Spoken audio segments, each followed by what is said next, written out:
La raison principale tient au fait que ni le Coran, ni les textes juridiques qui viennent par la suite et qui s'appuient en partie sur le Coran n'envisagent la disparition de l'esclavage et sa suppression. Donc il a fallu aux jurisconsuls, sur la période d'un peu plus d'un siècle et demi, où les abolitions se succèdent dans le monde musulman, il aura fallu inventer des astuces jurisprudentielles pour faire accepter par les croyants la suppression de l'esclavage et sa disparition. Alors selon les pays, on a élaboré des doctrines plus ou moins importantes pour justifier cette suppression. Moi, je ne parlerai pas d'abolition d'une manière générale, je préfère parler de suppression de l'esclavage ou d'affranchissement général, dans la mesure où l'abolition elle-même contrevient totalement à l'idée coranique, qu'elle n'est pas envisagée par le Coran, et que dans la mesure où le Coran représente la parole descendue de Dieu, abolir quelque chose qui n'est pas dans les textes devient sacrilège. D'où la nécessité, comme je l'ai dit, d'inventer des jurisprudences, d'inventer une série de justificatifs qui, pour l'essentiel, tournent autour de deux ou trois idées. D'une part, la seule façon de réduire quelqu'un en esclavage est le djihad. Et donc on va argumenter sur le fait, selon les époques de l'abolition, que le djihad a disparu et que donc toute mise en esclavage est devenue illégitime. L'autre argument pour mettre quelqu'un en esclavage est le fait qu'il soit né lui-même en esclavage. Et donc on va argumenter autour de l'idée que le traitement des esclaves dans tel ou tel pays ne correspond plus aux prescriptions coraniques, que ces traitements sont de mauvais traitements de la part des maîtres, soit qu'ils ne correspondent plus à la réalité de l'époque. Donc ça va être le deuxième argument qui va être avancé pour supprimer l'esclavage ou pour justifier sa suppression. Je voudrais juste ajouter un mot sur le fait que l'absence de justification religieuse fondée dans les textes sacrés de l'abolition de l'esclavage a fait que partout on a assisté à de nombreuses résistances face à la suppression de l'institution, non seulement parce que c'était une privation de main-d'œuvre pour ceux qui employaient des esclaves, mais surtout, plus profondément, pour des raisons religieuses, les gens se demandant pourquoi supprimer quelque chose qui vient de Dieu. Et les blocages religieux persistent aujourd'hui dans un certain nombre de pays. C'est le cas de la Mauritanie dont je parle dans l'ouvrage, où même dans ce pays, les anciens esclaves considèrent que l'abolition étatique n'a pas de valeur d'un point de vue religieux et attendent toujours une libération individuelle de la part de leur maître par un écrit ou par une parole devant témoin. Alors ça, c'est une question qui a été posée dans les années 60 par un frère musulman qui s'appelle Mohamed Qutb, qui est un personnage important, qui vit toujours aujourd'hui en Arabie Saoudite, qui est le frère de Sayyid Qutb, qui a été pendu par Nasser et qui était un islamiste qui a refondé un petit peu la doctrine des frères musulmans. Donc Qutb Mohamed pose cette question en réponse à l'interrogation d'un certain nombre de musulmans à l'époque, dans les années 60, et répond de manière assez difficile à cette question, dans la mesure où je pense qu'au moment où le Coran est transmis, où il est écrit, la question de l'esclavage est partout répandue, non seulement dans l'Arabie pré-islamique, mais dans tous les pays qui entourent l'Arabie à l'époque, et que c'est une question qui n'est pas du tout à l'ordre du jour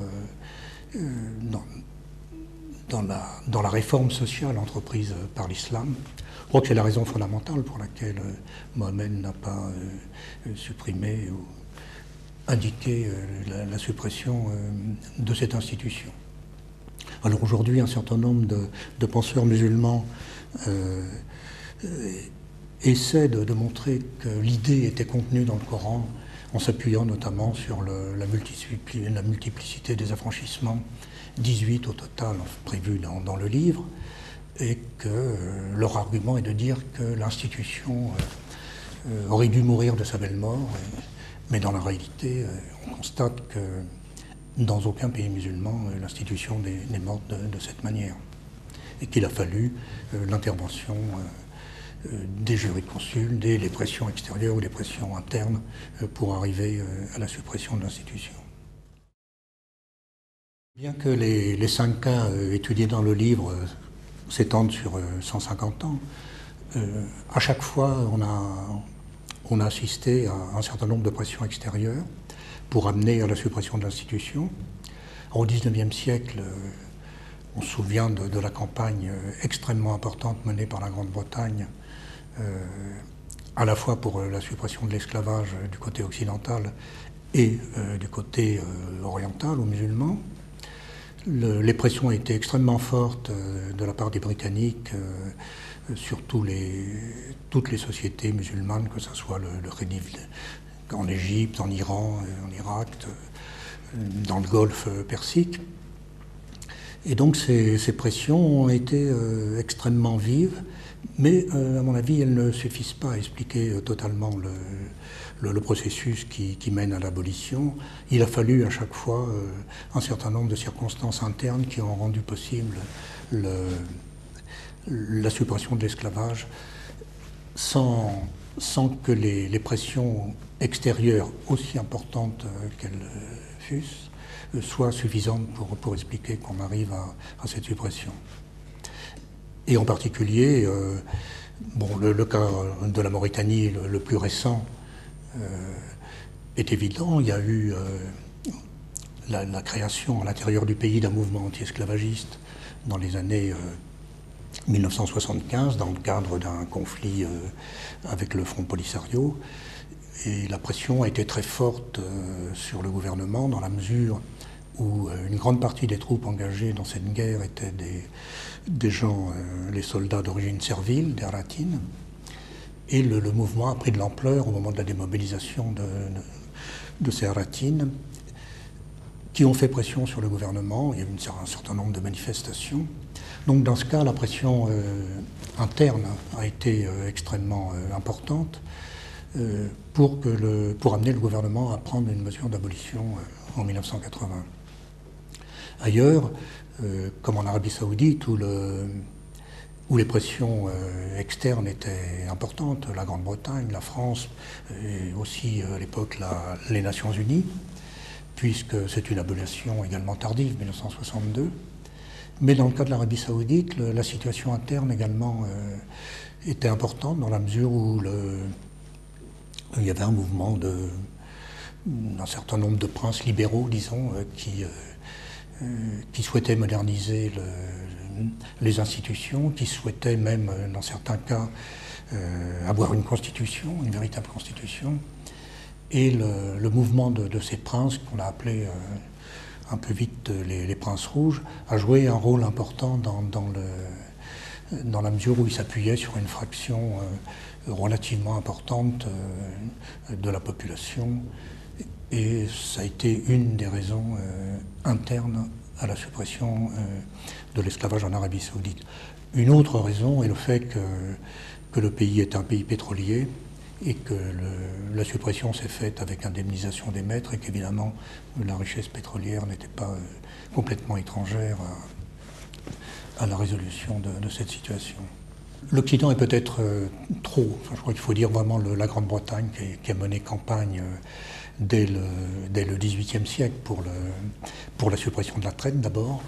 puisque la Grande-Bretagne pensait que la suppression de la traite amènerait nécessairement la suppression de l'esclavage. Je crois que les raisons étaient des raisons profondément religieuses, me semble-t-il, du côté de la Grande-Bretagne avec des Quakers ou des gens, des protestants, enfin des gens qui avaient une idée morale de l'esclavage et de la traite, qui ont fait donc pression à la fois sur les pays occidentaux. La France a aboli l'esclavage tardivement. Enfin, une première fois avec la Révolution française en 1994, mais Napoléon a rétabli l'esclavage en 1802, et la France l'abolit qu'en 1848, c'est-à-dire 2 ans après l'abolition en Tunisie, où là aussi, à la fois les pressions de la Grande-Bretagne, mais aussi une situation intérieure d'un certain nombre de personnages modernistes qui voulaient la suppression de l'institution, ont amené à sa suppression. Donc, oui, pression. Les raisons morales fondamentales, enfin, je crois, du côté de la Grande-Bretagne pour la suppression de l'esclavage et de la traite, se sont heurtées du côté musulman à une incompréhension totale, dans la mesure où pour l'ensemble du monde musulman, c'était une institution parfaitement légitime, réglementée par la charia ou par le Coran dans certains cas, et qu'elle n'était absolument pas moralement condamnable. Et un des défauts des pressions occidentales, et en particulier de la Grande-Bretagne, a été de ne pas voir les conséquences économiques et politiques de la suppression, enfin de ne pas envisager du tout l'après-abolition, qui dans un certain nombre de cas a été extrêmement difficile pour les esclaves libérés. C'est une situation qu'on constate aujourd'hui en Mauritanie, encore une fois, dans une situation contemporaine où les descendants d'esclaves, les Aratines ou les esclaves libérés se retrouvent sans emploi, dans la mesure où l'abolition n'est accompagnée d'aucune mesure économique, d'aucune mesure de réinsertion, d'aucune mesure éducative pour remettre au niveau les gens qui ont été libérés, et que ces gens, d'une certaine façon, descendants d'esclaves, sont quasiment, alors dans des pays où le chômage est déjà extrêmement important, où les emplois salariés sont peu nombreux, ces gens sont quasiment laissés dans la nature et sans perspective de trouver des ressources pour vivre et sans perspective d'emploi. On parlait tout à l'heure des causes externes, enfin des pressions extérieures qui ont amené à la suppression de l'esclavage. Et dans le cas de l'Arabie saoudite, l'Égypte a joué un rôle probablement considérable, Nasser en particulier. Pendant toute la période qui précède l'abolition de 1962 en Arabie saoudite, pendant des mois, la radio des Arabes qui émettait du Caire, tous les jours pratiquement condamnait le régime saoudien et l'esclavage en Arabie saoudite.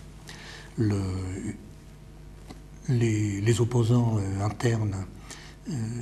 en Arabie saoudite à l'esclavage qui se sont retrouvés à un moment donné au Caire ont eux-mêmes dénoncé l'esclavage et les conditions de l'esclavage telles qu'elles se pratiquaient encore en Arabie saoudite. Et on a là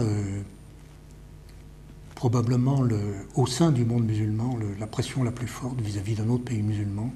pour faire abolir l'esclavage. Alors les raisons de Nasser étaient à la fois humanitaires probablement, mais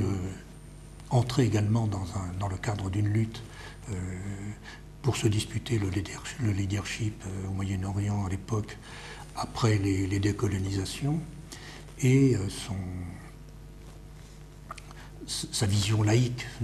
de la société, son panarabisme, s'opposait évidemment au panislamisme de Faisal, qui essayait de construire à ce moment-là la Ligue arabe, qui va voir le jour à peu près à la même époque. Donc on a là la confrontation de deux conceptions qui d'une certaine façon, prennent l'esclavage comme prétexte pour s'affronter et essayer d'emporter le leadership au Moyen-Orient à l'époque.